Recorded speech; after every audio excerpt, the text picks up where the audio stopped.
Welcome back to ABA Chapter Chat. Today we're diving deep into Chapter 8 of Applied Behavior Analysis for Teachers, all about how we arrange consequences to help increase positive behaviors. And for you, whether you're, a seasoned pro or just getting started, our aim here is really to unpack these core concepts, make them crystal clear, insightful, and most importantly, practical for real life. Exactly. We want to go beyond just the textbook definitions. We'll look at the different kinds of reinforcers, how to choose them effectively. And also touch on some common challenges, yeah. Things that pop up when you're actually trying to motivate behavior change. We want to equip you with actionable knowledge, those aha moments, without it feeling overwhelming. Perfect. Okay, let's start right at the foundation. Reinforcement itself, what exactly is it? Well, fundamentally, reinforcement is this naturally occurring relationship. It's between a behavior, something someone does, and a consequence that follows it. Okay. But here's the key. It only counts as reinforcement if that consequence actually increases or maintains the rate of that behavior happening again in the future. Right. So behavior analysts didn't invent it. Not at all. They just observed this natural process and figured out how to apply it systematically to help people learn and change behavior effectively. Got it. So it's about strengthening behaviors that are already happening or getting new ones going. And there are two main types, yeah, positive and negative. That's right. Let's tackle positive reinforcement first. This involves presenting something desirable after a specific behavior occurs. The term the chapter uses is contingent presentation.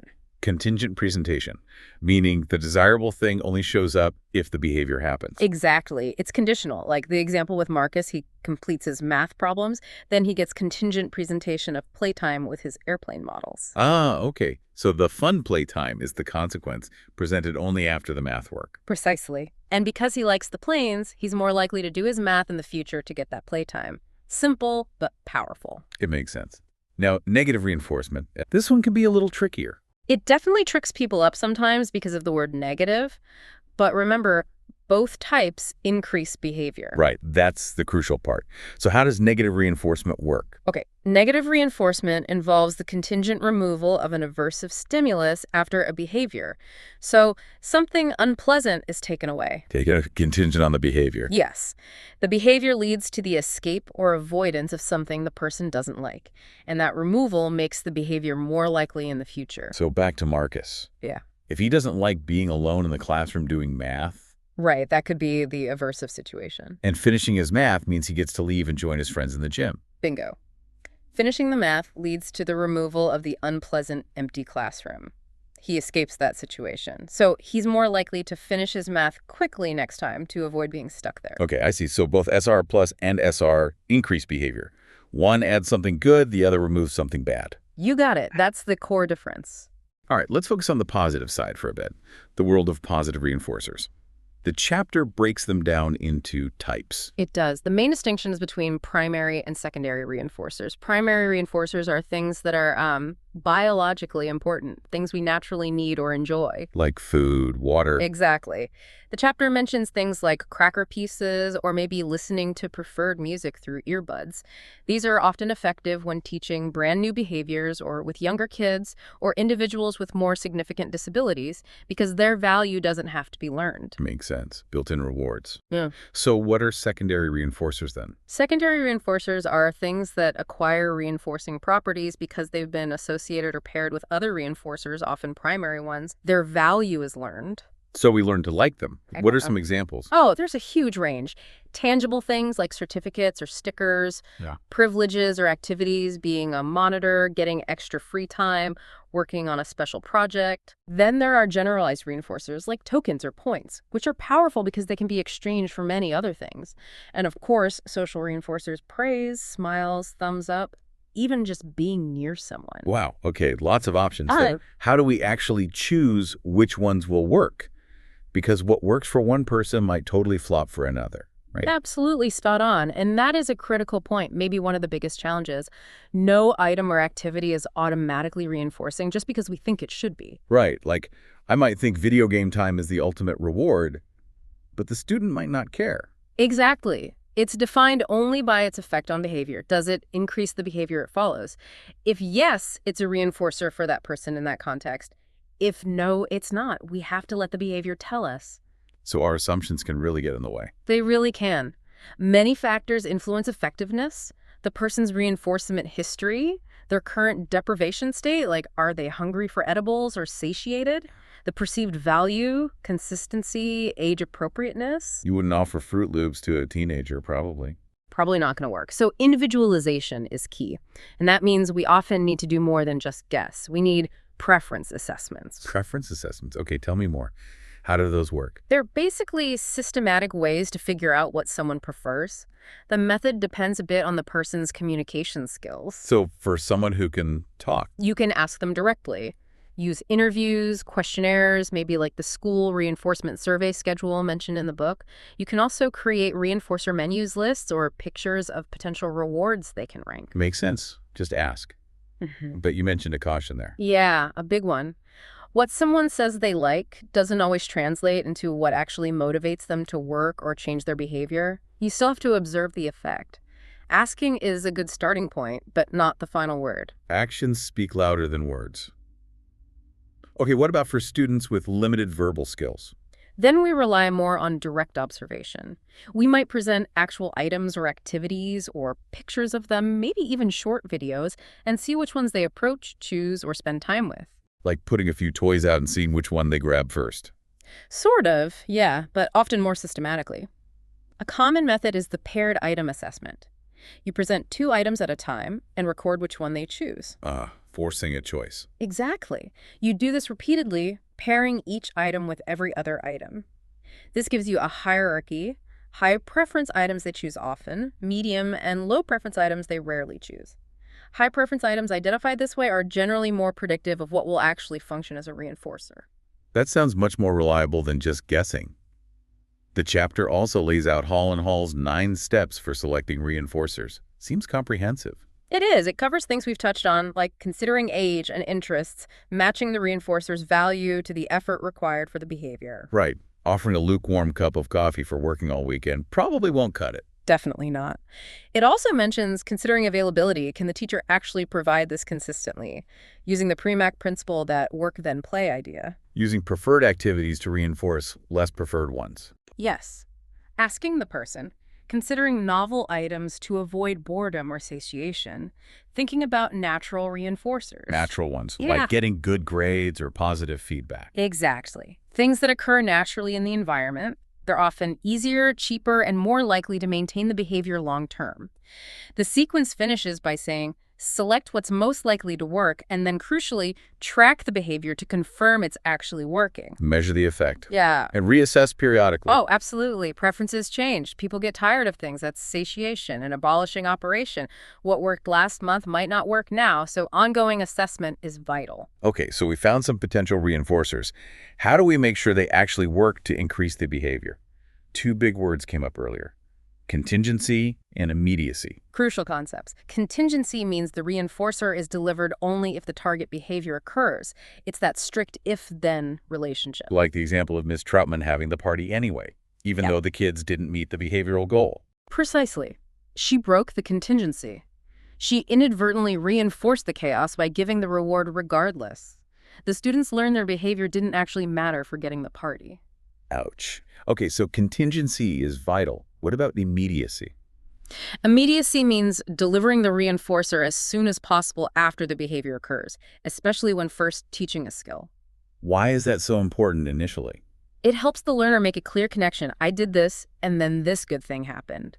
If there's a delay, they might perform other behaviors in between, and you could accidentally reinforce the wrong thing. Okay, so the reward might follow some random fidgeting instead of the actual math problem they fit in 30 seconds earlier. Exactly. Now, we can teach tolerance for delay later using schedules of reinforcement, but initially immediate is usually best. Got it. Now, let's circle back to those secondary reinforcers. You said they're essential for long-term change. Why is that? Well, primary reinforcers like food aren't always practical or appropriate in many settings, like a classroom or workplace, and people can get satiated on them quickly. Secondary reinforcers are learned, and their value comes from pairing. Pairing. You mentioned that. Can you explain it a bit more? How does it work? Pairing is simply presenting a neutral stimulus. something that doesn't currently function as a reinforcer, like praise or a token at the same time, or immediately before or after, an established reinforcer, often a primary one. Like giving a small piece of candy and saying great job at the same time. Exactly. You do that consistently, and eventually the praise itself starts to take on reinforcing properties. The neutral stimulus becomes a conditioned reinforcer. This allows us to gradually fade out the primary reinforcers and rely on things like praise, tokens, or activities. So we're conditioning new rewards. Yeah. Speaking of activities, we mentioned the Premack principle again. Yes, using high-frequency behaviors to reinforce low-frequency ones. Access to a preferred activity contingent on completing a less preferred one. It's very useful. Like, finish your worksheet, then you get 5 minutes of computer time. Perfect example. The chapter notes some limitations, like maybe not being able to give access immediately, but it's a powerful tool. It also mentions making the target behavior itself more engaging or fun. Good point. And then generalized conditioned reinforcers, like tokens and points. Right. These are super useful because they've been paired with many different kinds of backup reinforcers. Think about money. It's valuable because you can exchange it for almost anything. Ah. So tokens work like money in the classroom. Essentially, yes. Praise can also be a generalized reinforcer. The advantage is they're less susceptible to satiation because they represent access to a variety of things. You can deliver them anytime without disrupting tasks, and they can maintain behavior over longer periods. Which brings us neatly to token economies. These sound like structured systems using those generalized reinforcers. Exactly. A token economy has two main parts. The tokens themselves, symbolic items like poker chips, points, stickers, and the backup reinforcers, the actual items, activities, or privileges the tokens can be exchanged for. So the tokens have no value on their own? None at all initially. Their value is entirely learned through the exchange process. The teacher needs to explain clearly. You earn these tokens for doing X, Y, and Z, and then you can trade them in for things on this menu. Seems like setting one up requires some careful planning. It does. You need portable, durable tokens, clear target behaviors, a system for tracking earned tokens, a good variety of backup reinforcers that are actually motivating to the students. And different prices for those backup rewards. Right, based on desirability or cost. Initially, you want the prices low enough so students experience success quickly. You also need a clear schedule for when exchanges happen end of the day, end of the week, maybe starting short and getting longer. The chapter mentions fun exchange formats too, like stores or auctions. Yeah, those can increase engagement. But the core principle remains. Earn tokens for desired behavior, exchange tokens for desired rewards. We have to guard against things like counterfeiting or theft, maybe by marking tokens, and watch out for cases like Charlie the Miser in the book who just saved tokens and lost motivation. The system needs ongoing monitoring and adjustment. Makes sense. Keep it fresh and functional. Can these work for groups too? Definitely. You can start with a whole class target behavior, then individualize. Point systems for participation or completing assignments are common examples. You can even use tokens to shape complex skills, like breaking down paragraph writing into token earning steps. That's clever, using it to teach academics. What are the advantages over just using, say, social praise? Alon and Asrin highlighted several. Tokens provide a tangible, quantifiable link between behavior and reward. They're portable, standardized, durable. You can deliver them unobtrusively, you can assign different values, they can bridge delays. Lots of advantages for systematic behavior change. Seems very versatile. Yeah. And then there are level systems. Level systems are often used in more specialized settings. They're a structured way to shape behavior across a group. Students move through levels based on their behavior, with increasing privileges and independence at higher levels. Lower levels have more structure, fewer choices. The goal is often to prepare students for less restrictive environments. Reinforcement might become less frequent as they progress. A very systematic approach to shaping behavior over time. Yeah. Okay, let's shift gears slightly to social reinforcers. Praise, attention. Hugely powerful, especially teacher attention. But as we noted, you have to be careful not to accidentally reinforce the wrong behaviors. Remember Professor Grundy getting shaped by Burris's subtle cues? Ah, yes.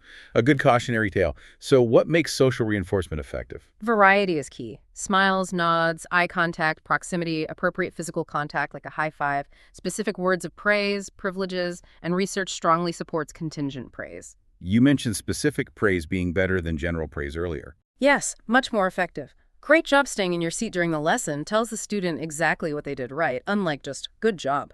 It clarifies expectations. Behavior-specific praise demonstrably improves on task behavior and academic skills. Specificity matters. What about feedback? Feedback provides information about accuracy, which can be reinforcing in itself. Think about getting stars on a worksheet or seeing progress on a graph like James's math graph in the chapter. That visual progress can be really motivating. Seeing your own improvement. The chapter also lists components of positive attending. Right. Things like being specific, genuine, enthusiastic, using variety, pairing social reinforcement with other types, ignoring minor disruptions while looking for chances to praise positive behavior. It's about actively catching students being good. That's a great way to put it. Now, how can we make these reinforcement plans more formal and clear? Behavioral contracting comes up next. Behavioral contracting is essentially creating a written agreement between the teacher and student, sometimes parents too, about the reinforcement contingency. So writing down the if-then statement. Exactly. It makes everything explicit. The contract details the specific behavior required, the conditions under which it should occur, the criterion for success, and exactly what the reinforcer will be, how much, and when it's delivered. Sounds like it leaves little room for confusion. That's the goal. It should also include dates for review, and it's crucial that the student understands it, maybe have them read it back or explain it, then both parties sign it. Creates shared understanding and commitment.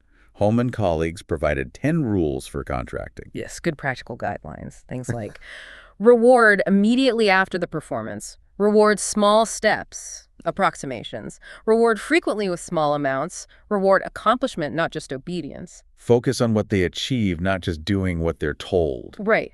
And the contract must be fair, clear, honest, meaning you follow through, positive in its wording, and used systematically. What are the main advantages of putting it in writing like this? It's a permanent record. It really promotes student participation and buy-in. It emphasizes individualization, and it provides documentation, which can be useful for things like IEPs or parent communication. Very practical.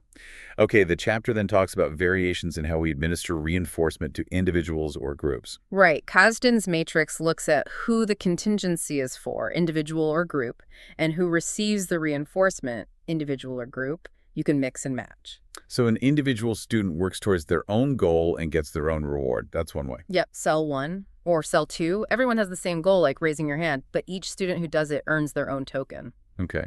What about group delivery? Cell 3 is a standardized contingency for the group with a group reward. Like, if the whole class has a clean workspace, everyone gets 5 extra minutes of recess. Cell 4 is trickier. Individual goals, but the reward depends on group performance somehow. That leads into group contingencies specifically. Leteau and Pomeroy describe 3 types. Yes, dependent, independent, and interdependent. Okay, break those down. In a dependent group contingency, the reward for the whole group depends on the performance of one student or a small subset of students. If Robert passes his spelling test, the whole class gets extra PE. Seems like that could put pressure on Robert. It can, which is why it needs careful implementation. Sometimes the target students are chosen randomly or aren't revealed. Okay. Independent. Independent is straightforward. The same rule applies to everyone, but each person earns their reward based on their own performance. Anyone who passes the spelling test gets extra PE.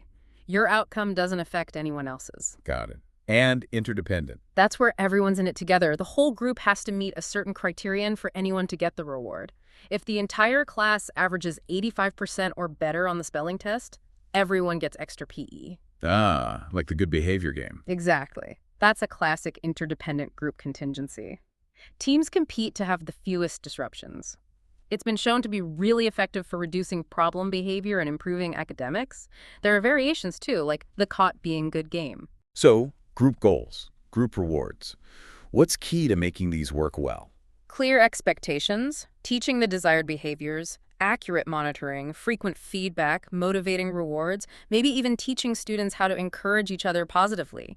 And you have to be careful it doesn't lead to negative peer pressure or situations where a few kids do all the work. Avoid setups like Miss Montgomery's spelling pairs example where it was poorly designed. Right. Fairness and clarity are huge. Always use the simplest effective system. Absolutely. Okay, next up, schedules of reinforcement. This is about the timing or pattern of reinforcement delivery, right? Precisely. It's not just what the reinforcer is, but when it's delivered. This massively affects how persistent a behavior is. So the most basic is continuous reinforcement, CRF. Yes, reinforcing every single correct response. a 1-to-1 ratio. It's great for teaching new skills quickly because the connection is so clear. But maybe not sustainable. Right. It can lead to satiation quickly, the learner might expect reinforcement every time, and it's just not efficient for maintaining behavior long term. Plus, it can interfere with the natural flow of activities. So we need intermittent schedules, reinforcing only some responses. Exactly. These build behaviors that are much more resistant to extinction. They keep going even when reinforcement isn't happening constantly. They also teach persistence. And there are different types based on responses or time. 2 main categories. Ratio schedules are based on the number of responses. Interval schedules are based on the passage of time plus at least 1 correct response. Okay, let's do ratio first, fixed ratio. Fixed ratio, or FR. Reinforcement comes after a specific fixed number of correct responses. FR5 means every 5th correct response gets reinforced. This tends to produce high rates of responding. But maybe with pauses after reinforcement. Yes, a post-reinforcement pause is common, especially with larger ratios, and sometimes it can lead to rushing, sacrificing quality for speed. Okay. And variable ratio. Variable ratio, or VR. Reinforcement comes after an average number of responses, but the exact number changes each time. VR5 means reinforcement on average every 5th response could be after 3, then 7, then 5, then 6. Like playing a slot machine. Exactly like a slot machine. That unpredictability leads to very high, steady rates of responding with little pausing. Very powerful schedule. I can see that. Okay, now interval schedules. Yeah. Based on time. Fixed interval. Fixed interval, or FI.